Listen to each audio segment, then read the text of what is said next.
Akashbani Imphal Thokchari Paugi Sakta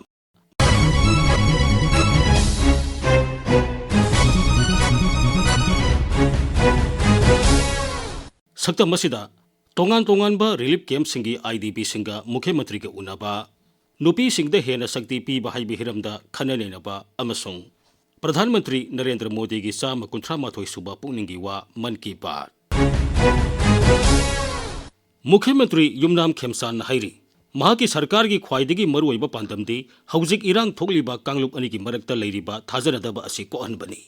Imphal West Jilla gi National Games Village Relief Camp oiriba Alternate Housing Complex ta IDP singa sagolsa numita hakthengna unabagi thorumda Mukhyamantri na wafam asi phongdokhibani Raija sigi tongan ba mafam singda hangba relief camp singda leiriba IDP singna video conferencing gi khuthangda saruk yakhiba thorumaduda Mukhyamantri na hai Anobu Sarkar ama lambiba sigi yananba tawam thabuksi IDP da leiriba singsi yarigai maimemda anjanna honaba adubu hatu sangba yadabagi phibam so dum leiba jaga su yawi arambi community ani sigi khanagibada nakal ani maki thajana da haijabadai thajana kokna honabada ina appeal to all the CSO of Manipur both Hill Valley Ilvenana Jingi jaga da su leibiba IDP gi senausi Valley da su leibiba senausi sigi marakta nuksi chana bagi mariama koronaba ina appeal to jari Akashbani Imphal Manipur State Commission for Women ke kusum narga Men as Allies Engaging Men in Women Empowerment hai bihiramda nongmagi oiba khanane lebagi thoramama Akashbani Imphal gi auditorium da sagol se numita pangthokhi Thoromatu da saruk yaraduna Manipur State Commission for Women gi chairperson Thumlip Telingpham Monsang hai Sambidhana nupi singi yaipa thorangi damak tongan bahak kaya marum piri masi nupi singna khangjadabagum tawbagi sang wangli Asigumasing asi khanganabagidamag commission na Raija sige tongan ba mafam singda awareness program kaya lepta na pangthokto na lagli mahang na hai Manipur State Commission for Women hai bisi statutory body ni government na nupi gidamak darkar oye hai na commission asi thambani 2006 tagi asi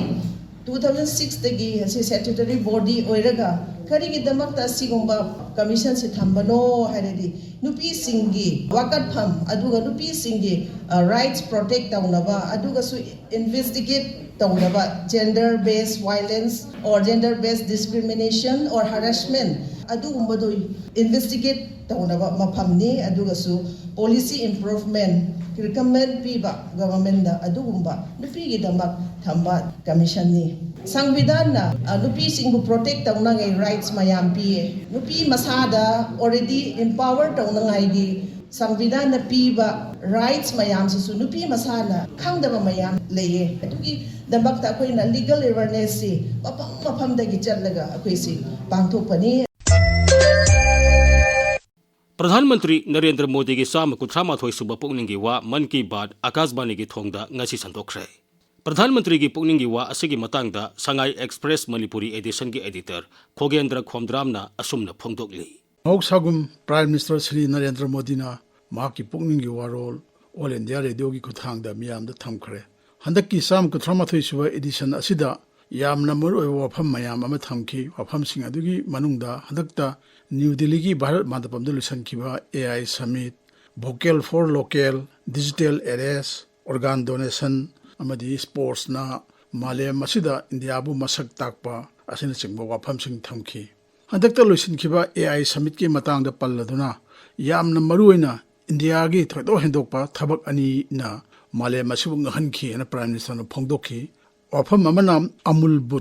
Amul Butchida Ulibasi AI na animal singbu sanga singbu layeng bada mateng pangba adigi digitize toba sina singbu da mateng pangba adu utkibani madugumba AI gi mari lena ba thabak aduna malem gi luchingba singbu angakpa ponki haina Prime Minister na phongdokhi lona nungai basi phongdokhi atopa amana AI na khoigi India gi culture maruina Ariba Lyric sing, Ariba knowledge, the manuscript nursing base, Pazana Nintina Tamakanda, Mayam Adabu, AI season Aduna, Miam the power Pangan Bagi Tabak Utkiba, the Prime Sanunga Pongdoki. The Singnamak Hakalus Kiba, AI Summit Ado, Yam Namasak Topa, Summit Ni, Male Mase Hojikti, Artificial Intelligence Ki Matamamu Esilabane, Singaba Matamasida Indiana Yumbu with an AI Summit, my Panga Pangtokiba, the Prime Sanunga Pongdokibane. Prime Minister Pongdokiba Yam Namaru Wapam and vocal for local habitsini. Hojik Ase, Holy Habidi Yokshangi Matam Moisele. Yokshangi Matam Moiselak Pasida, Ekoi Miam, Sinagaba Polam Sing Ase, India the Sajava,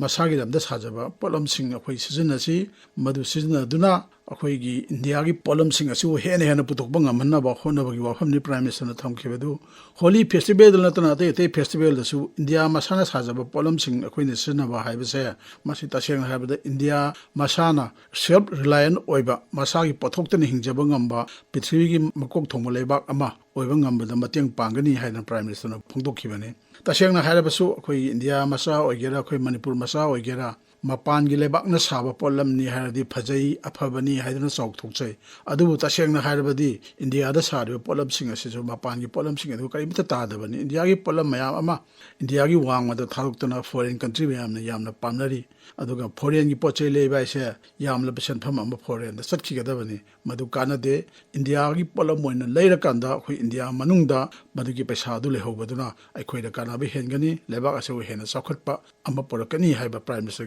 Kalonado, Mian the Tom Kivani. Atopa Marueva Pamana digital arrests. Hojiki Matam the Mayam the Kange, Nalitana mobile phone the Kanagumabana, so Sangs Havani Kangde, police Havani Kangde, Naki Madam, the detailed Kangi, no one the Matiang Panabani, Nangi Pesadu, Pangadabale, having a sing but Oraga, a Quagi data Mayam, she looked on Honavagi, Taba Mayam Cancer luckily. Quemani Puso Dumai, Yam no one at Tanjaba, Tumjinjaba, Sien Mayam Ama, so my Togdana, digital gi. Proud the digital areas Havasida by some Mayama Masat Kiba Mayam Kanga Actani, Lopa Laktagi Hella than a crore power Salava Actani. Aduna, digital areas Kimatanga, Miam na Yam na Puning Changna, Adigi, Equina Kanga Tabakto si Havani, Masiki Matanga, Prime Minister Yam na Pankibase, Bank Tagi, KYC Tau Hadan Hadak Pase, Masi Akoi KYC Tau with an ID Tau Roika, like Topasum de, KYC Tau Havase, Akoi accounting ado, Sep when a lane Nabani, Hyboapam.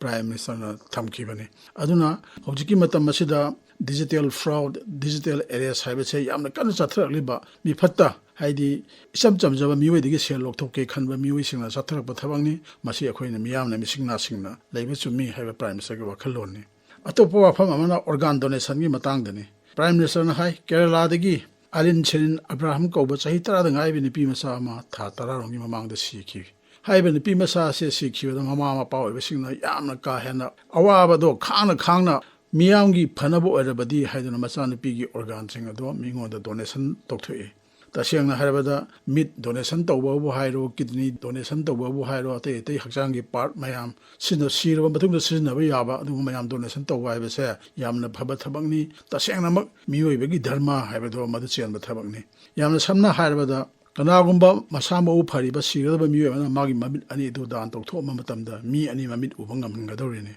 Madamadura organ donation have a set, saying, however, Yamna Pava, Kanaba, Adigi, Miu Bagi, Katok, but quite the supreme knee had a low Yabadu Matavani. Prime Minister Topokiwa from Manasana Bagi Matangani. Maliam Gioina, Tongan Bak, country sing Sida, Indiagi Sanaroi, Mayam Ama, Namasak Topatok, Mayam Toropada, Prime Minister Nuaiva Pondoki, Garigino Havada. India the Hokiba, the India Masa Wikiba, the India the Salaga, other poor so Makoi Makoina, Makoi, Maribak, the Mahuts and the Maribak, and the Katopol, and Sanarak by Habasa, Mas India Wuhan, Masak to Unbani, Haidana, Prime Minister Nuaiva Pondokibane, Aduna. Aroi with the Prime Minister Tom Kibayam, Maru, or Pamana, Masi women empowerment, Camarina, or Hamzoni.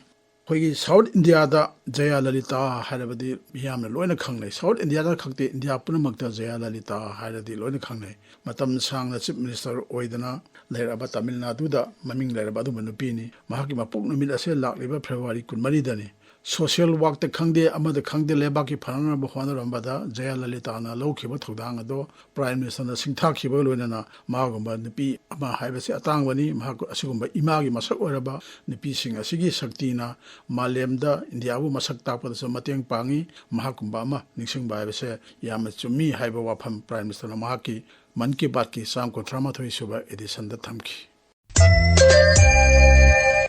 Matang asida Akasbani Imphal gi pau kangbune puthokpa Sayol gi pau gi saktam loizare khomjin bamusung puthokpa Thokchom Jogendrajit Tengbangba Thokchom Barun Lijakhiba Maibam Dwijamani